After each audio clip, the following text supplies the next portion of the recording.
السلام علیکم ورحمۃ اللہ وبرکاتہ۔ الحمدللہ کفا وسلام علی عبادہ الذین اصطفى اما بعد۔ عن ام المنذر بنت قیس الانصاریہ رضی اللہ تعالی عنہ قالت دخل علی رسول اللہ صلی اللہ علیہ وسلم ومعه علی وعلی ناقه ولنا دبالیہ معلقة فقام رسول اللہ صلی اللہ علیہ وسلم یاکل منها وقام علی لیاکل فتفق رسول اللہ صلی اللہ علیہ وسلم یقول لعلی ما انک ناقه حتى كف علی قالت وصنعت شعیرا وسلقا فجئت به فقال رسول اللہ صلی اللہ علیہ وسلم یا علی اصب من هذا فهو انفع لك۔ رواہ الترمذی و ابو داود وغیرہ۔ معزز ناظرین، آپ کی خدمت میں طب نبوی کی 48ویں نشست حاضر ہے۔ بڑا پیارا موضوع، بہت مزہ آئے گا آپ کو سن کر کے۔ وہ موضوع ہے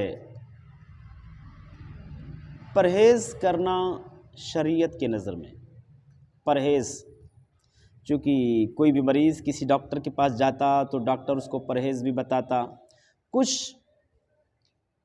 یعنی جذباتی قسم کے لوگ ہوتے ہیں جنہیں اپنے مذہب پر بڑا فخر ہوتا ہے، بڑا ناز ہوتا ہے، اور اللہ پر بھروسہ کمزور ہوتا ہے، لیکن یہاں وہ ایموشنل ہو جاتے ہیں، جذبات میں ہو جاتے ہیں۔ جب ڈاکٹر بولتے ہیں پرہیز کرنے کے لیے تو بولتے کیا پرہیز کرنا، کھانا اللہ نے جائز قرار دیا، اس سے منع کیا، اس سے کیوں روکے بھائی؟ چاول جائز، روٹی جائز، سالن جائز، پھر اس سے منع کیوں کرنا؟ اور جائز چیز جب اللہ نے حلال کیا تو کیوں روکا جائے؟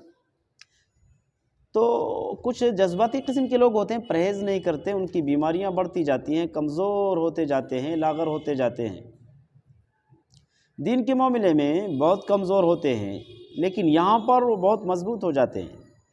جب اللہ پر ایمان کی بات آتی ہے تو بہت مضبوط ہو جاتے ہیں، اگرچہ دین کے سارے ارکان گرا چکے۔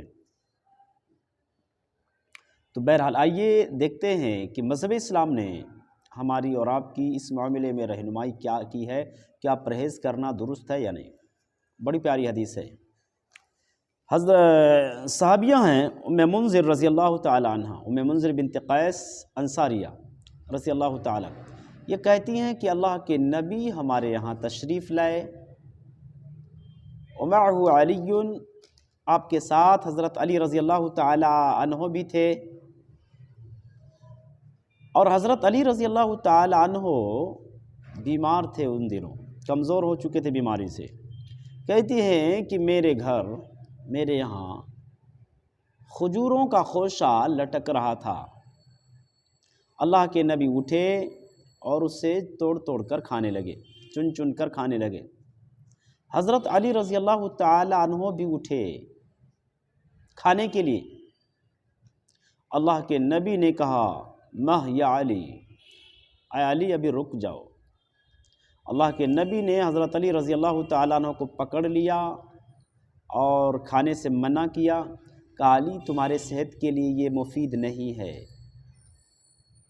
ام منذر رضی اللہ تعالی عنہ کہتی ہیں کہ میں جو اور شلجم پکائی تھی، جو اور شلجم یہ دونوں لے کر کے آئی، فجیت بھی، یہ دونوں چیزیں لے کر کے آئی، تو اللہ کے نبی نے کہا علی یہ چیز کھاؤ، یہ چیز تمہارے صحت کے لیے مفید ہے۔ کتنی پیاری روایت ہے نا، کتنی پیاری روایت ہے۔ اللہ کے نبی کے ساتھ میں حضرت علی موجود ہیں۔ آپ اندازہ لگاؤ کیا اللہ کے نبی کا توکل، نعوذ باللہ ثم نعوذ باللہ، کمزور تھا؟ استغفر اللہ، کمزور نہیں تھا۔ لیکن بعض چیزیں ایسی ہوتی ہیں جو صحت کے لیے مضر ہوتی ہیں، بعض اوقات میں وہ صحت کو نقصان پہنچا سکتی ہیں، باڈی کو تکلیف دے سکتی ہیں۔ اس لیے اس حدیث سے ثابت ہوا کہ ڈاکٹر جن چیزوں سے پرہیز کرنے کے لیے کہا جائے اسے پرہیز کیا جائے، بچا جائے۔ کسی بھی بیمار کے علم میں کوئی چیز ہو کہ یہ چیز ہمارے صحت کے لیے مفید ہے، تیل کی چیزیں، کھٹی چیزیں، چکنی چیزیں، ثقیل غذا، بھاری غذا، جیسے آدمی کا پیٹ بالکل کمزور ہو چکا، بالکل وہ لاغر ہو چکا آدمی ہے نا، اب وہ کوئی بھاری غذا کھائے گا تو اس کا معدہ اس کو قبول نہیں کرے گا، ایکسیپٹ نہیں کرے گا، اس کی صحت بننے کے بجائے بگڑ جائے گی۔ کھجور ایک طاقتور چیز ہوتی ہے، اچھی چیز ہے، لیکن اس کے باوجود بھی اللہ کے نبی نے حضرت علی کو کھانے سے منع کیا، کیوں؟ ان کی صحت کے لیے اس موقع پر وہ چیز مضر تھی، ان کا معدہ وہ چیز برداشت نہیں کر پاتا، مزید ان کو کمزوری آتی، مزید ان کی صحت بگڑتی، اس لیے اللہ کے نبی نے ان کو پرہیز کرنے کے لیے کہا کہ علی یہ چیز آپ مت کھاؤ۔ اور جب شعیر پکا کر کے، یعنی جو پکا کر کے لائیں اور شلجم پکا کر کے لائیں، شلجم بولو تو چقندر ہے نا، شلجم بھی بولتے، چقندر بھی بولتے اس کو، ہے نا، تو یہ جب پکا کر کے لائیں تو اللہ کے نبی نے حضرت علی سے کہا کہ یہ تمہارے صحت کے لیے بہت مفید ہے، اس کا استعمال کرو، اس کو کھاؤ۔ سمجھ رہے؟ اس حدیث سے ثابت ہوا کہ پرہیز کرنا ضروری ہے کسی بھی صحت کے لیے۔ میں ذاتی اپنا تجربہ بتاؤں، مجھے بھی ایک بیماری تھی، پیرالیسس کی شکایت تھی، لقوہ، اور غالباً یہ سن 2009 کی بات ہے۔ میں انگریزی دوا کرا کر کے تھک گیا تھا، کوئی فائدہ نہیں ہو رہا تھا، پریشان تھا۔ ہومیوپیتھ کی دوا لایا، ہومیوپیتھ کے ڈاکٹر نے پرہیز کرنے کے لیے کہا گوشت اور انڈا نہیں کھا سکتے، مچھلی نہیں کھا سکتے ہیں، لیکن میں نے سامنے تو ہاں بولا، لیکن پیچھے میں پرہیز نہیں کیا، ایک پیسے کا فائدہ نہیں، کچھ بھی فائدہ نہیں ہوا۔ جا کر کے اس سے بولا تو اس نے کہا کہ نہیں کھایا، میں نے کہا نہیں کھایا، حالانکہ میں کھا چکا تھا، اس سے وہاں جا کر کے جھوٹ بولا،